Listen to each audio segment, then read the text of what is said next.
नोएडा में double murder की गुत्थी अब भी उलझी हुई है। घर में पार्टी होती है, पार्टी में कई मेहमान भी शामिल होते हैं, लेकिन फिर घर में कर दी जाती है बुजुर्ग दंपत्ति की हत्या।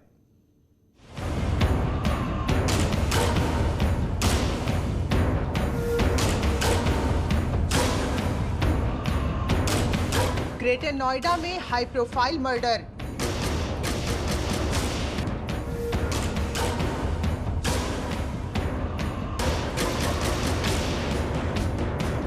सत्तर साल की कारोबारी नरेंद्र नाथ और उनकी 65 साल की पत्नी सुमन नाथ।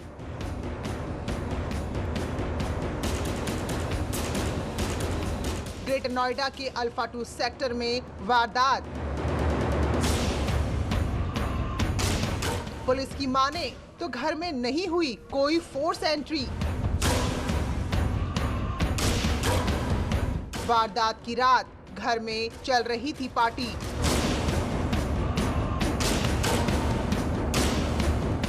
बिखरा पड़ा हुआ मिला घर का सामान।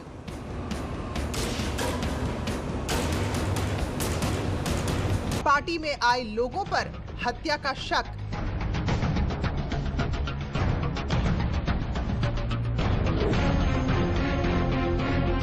दोहरे हत्याकांड की गुत्थी सुलझाने में जुटी पुलिस।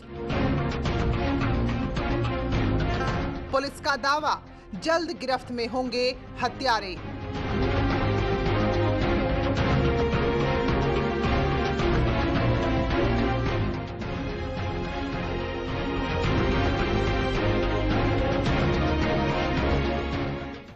ग्रेटर नोएडा में हाई प्रोफाइल डबल मर्डर के राज खोलने में पुलिस की टीम लगातार जुटी हुई है। बुजुर्ग दंपति की हत्या को लेकर पुलिस ने 3 लोगों को हिरासत में भी लिया है।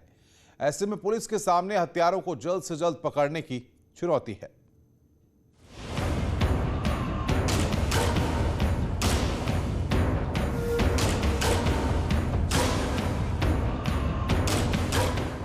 ग्रेटर नोएडा में डबल मर्डर की ये वारदात हाई प्रोफाइल है। पुलिस के लिए भी ये केस किसी चुनौती से कम नहीं, क्योंकि जिनकी हत्या हुई है वो मध्य प्रदेश के पूर्व मुख्यमंत्री कमलनाथ के रिश्तेदार हैं।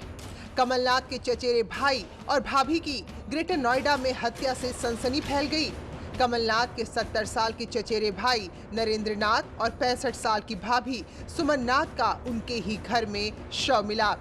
दोनों अपने ग्रेटर नोएडा के अल्फा 2 सेक्टर के I-24 मकान में मृत अवस्था में मिले।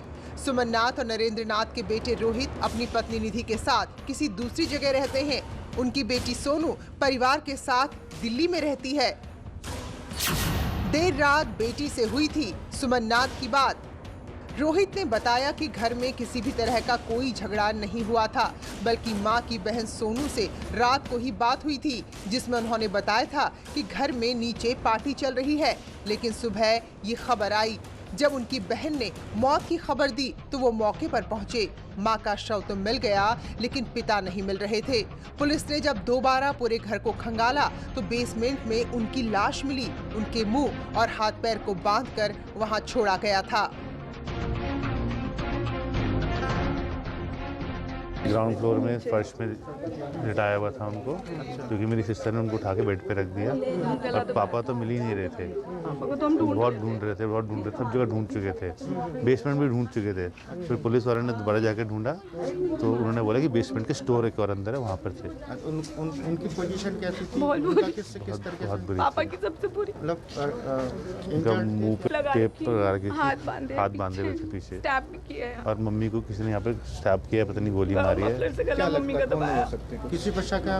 नहीं, मैं वैसे नहीं कह सकता। वारदात की रात घर में थी पार्टी।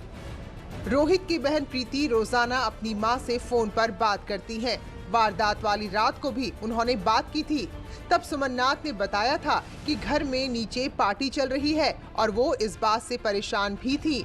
तब प्रीति ने उन्हें कमरा बंद कर सोने के लिए कहा था। मम्मी का टेस्ट होना था, ब्लड टेस्ट, तो मैं उन दोनों के फ़ोन स्विच ऑफ आ रहे थे। मैंने कहा पापा का मम्मी का फ़ोन स्विच ऑफ नहीं हो सकता, फ़ोन स्विच ऑफ था। फिर मेरे मन घबरा रहा था।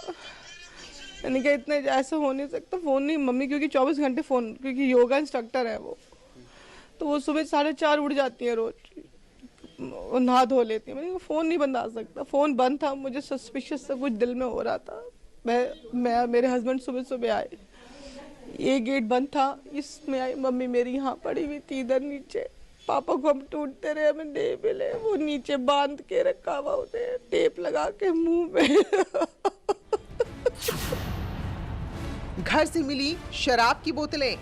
डबल मर्डर की खबर लगते ही पुलिस मौके पर पहुंची। सूचना पर गौतम बुद्ध नगर पुलिस कमिश्नर और संबंधित आला अधिकारी फॉरेंसिक टीम और डॉग स्क्वाड के साथ मौके पर पहुंचे। हत्या में किसी जानकार का हाथ, घर में नहीं हुई कोई फोर्स एंट्री। शुरुआती जांच में पुलिस का मानना है कि दोहरे हत्याकांड में किसी जानकार का ही हाथ है। घर में किसी भी तरह की फोर्स एंट्री नहीं है, यानी कि कोई भी जबरदस्ती घर में नहीं घुसा है। घर में देर रात तक पार्टी चल रही थी। मौके से शराब की बोतलें, खाने का सामान मिला है। घर का सारा सामान बिखरा पड़ा था, जिससे लूटपाट की भी आशंका जताई जा रही है। बेसमेंट में ऐसे सबूत मिले हैं जिन्हें देखकर लगता है कि हत्यारों के साथ बैठकर शराब पी गई थी। हत्यारों ने दंपति की गला घोटने के बाद किसी भारी चीज से वार भी किया था। देखने से यह लग रहा है इसमें कुछ लोग आमंत्रित किए गए थे, जिनके साथ बैठ करके लीकर का सेवन किया जा रहा था। गिलास, दारू की बोतल, चाउमीन, मोमोज, सिगरेट के टुकड़े, बीड़ी के टुकड़े आदि मिले हुए हैं। घर वालों का भी शक है कि निश्चित तौर पे बाहर से आए हुए व्यक्तियों द्वारा ये घटना कारित की गई है। इसमें पुलिस की कई टीमें बना दी गई हैं। घटना का शीघ्र ही अनावरण किया जाएगा। इनका लेन देन का भी काम था और कुछ लोगों को इन्होंने काफ़ी पैसे उधार भी दे रखे हैं। घर वालों का यह भी शक है कि उनके द्वारा भी ये घटना की जा सकती है। सुमननाथ भारतीय योग संस्था में योगा ट्रेनर थी और लंबे वक्त से लोगों को योग की मुफ्त शिक्षा दे रही थी। सुमननाथ का देर रात का ऑडियो भी मिला है, जिसमें वो अपने दामाद को फोन पर बता रही थी कि घर में शराब पार्टी चल रही है। योग पंजीकृत किया जा रहा है। जबरन कहीं भी आने का साक्ष्य नहीं है। दरवाज़ा खोला गया है। दरवाज़ा खोलने के बाद भी ये लोग आए हैं। मृतका, इनकी नरेंद्र नाथ की जो पत्नी है मृतका, उनकी एक ऑडियो रिकॉर्डिंग भी रात को लगभग 11:30 बजे के बाद की प्राप्त हुई है, जो अपने दामाद से बात कर रही हैं, जिसमें उन्होंने कहा है कि नीचे महफिल जमी हुई है, लोग पी खा रहे हैं। मैंने मना किया, लेकिन इसके बावजूद ये लोग नहीं माने हैं। तो निश्चित तौर पे उन्हीं व्यक्तियों द्वारा यह घटना की गई है जो आए हैं, और इसका शीघ्र ही हम अनावरण करेंगे। बुजुर्ग मतलब मौसा जी को तो किसी ने मतलब गला घोट के और बड़ा बेइज्जती से उनको मर्डर करके उनको बेसमेंट में रख दिया था, उनको चादर में बांध के। और जो मेरी मौसी हैं, जिनसे रात 11 बजे बात भी हुई थी, अपनी लड़की, मेरी बड़ी बहन जो चचेरी बहन मौसी की बेटी, वो सेता में रहती है, बात हुई थी 11 बजे। तो वो बता रही थी कुछ लोग घर में आए हुए हैं, तो उन्होंने कहा था मम्मी आप अपने कमरे में बैठो, अपना ताला वाला बंद कर बैठो अपना। तो उन्होंने अपने घर में अपने गेट बंद कर बैठे होंगे अपने कमरे के अंदर। और जब यहाँ पर देखा है आए हैं कि उनके दरवाजे को किसी ने तोड़ के और पुश करके उनको, मौसी को बेचारी को वहाँ से दरवाजे घसीट के बाहर लिया है, उनको वहाँ मारा है। और शायद ब्लड का निशान भी, एक गन शॉट है या चाकू का निशान है, वो पता नहीं लग पाएगा, इससे पता लगेगा। और घर में लूटपाट का भी है, लेकिन बहुत ही निर्मम तरह से उनको हत्या करी गई, जिसका बहुत ज़्यादा हमें अंदर से बहुत वेदना है। हम लोग, मैं आपको कह भी नहीं पा रहा। ब्याज पर पैसा देते थे नरेंद्र नाथ। ब्याज पर पैसा देना तो नहीं हत्या की वजह। अभी तक की जांच में ये भी पता चला है कि बुजुर्ग दंपत्ति ने कुछ लोगों को ब्याज पर पैसा दिया था।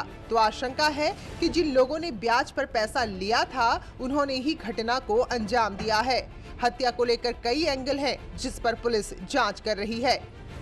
गौतम बुद्ध नगर में दोहरे हत्याकांड के बाद सनसनी फैल गई। जैसे ही पुलिस को सूचना मिली कि एक घर के अंदर दंपत्ति की हत्या कर दी गई है, उसके बाद पुलिस एक्टिव हो गई। सुबह तड़के जब पुलिस को सूचना मिलती है तो पुलिस इसी घर में पहुंचती है जहां एक 70 वर्षीय व्यक्ति की हत्या कर दी और वहीं साथ में उनकी पत्नी की भी गोली मारकर हत्या कर दी। पुलिस ने दोनों शवों को कब्जे में लेकर पोस्टमार्टम के लिए भेज दिया गया है। पुलिस आसपास के CCTV के आधार पर जाँच कर रही है और तथ्य जुटा रही है। पुलिस का दावा है कि जल्दी पूरी घटनाक्रम को खोल दिया जाएगा। यह वही घर है है जहां दोहरे हत्याकांड की वारदात को अंजाम दिया गया। वहीं आपको बता दें कि जो मृतक हैं वो पूर्व मुख्यमंत्री मध्य प्रदेश के कमलनाथ उनके रिश्तेदार बताए जा रहे, चचेरे भाई बताए जा रहे हैं। इसके बाद पुलिस तुरंत एक्शन में आती है और एक्शन में आने के बाद जो स्थानीय जो गौतम बुद्ध नगर के पुलिस कमिश्नर हैं वो भी मौके पहुंचते और तफ्तीश करते हैं। कमिश्नर का भी दावा है कि पूरे जो घटनाक्रम है इसका खुलासा जल्दी कर लिया जाएगा, जो अपराधी हैं उनको पकड़ लिया जाएगा। साथ ही कुछ लोगों को हिरासत में लिया गया है जो सीसीटीवी कैमरे में यहाँ दिखाई दिए हैं। लेकिन अभी देखने वाली बात है कि कब तक पुलिस इस पूरे घटनाक्रम को खुलासा कर पाती है। अमित सिंह।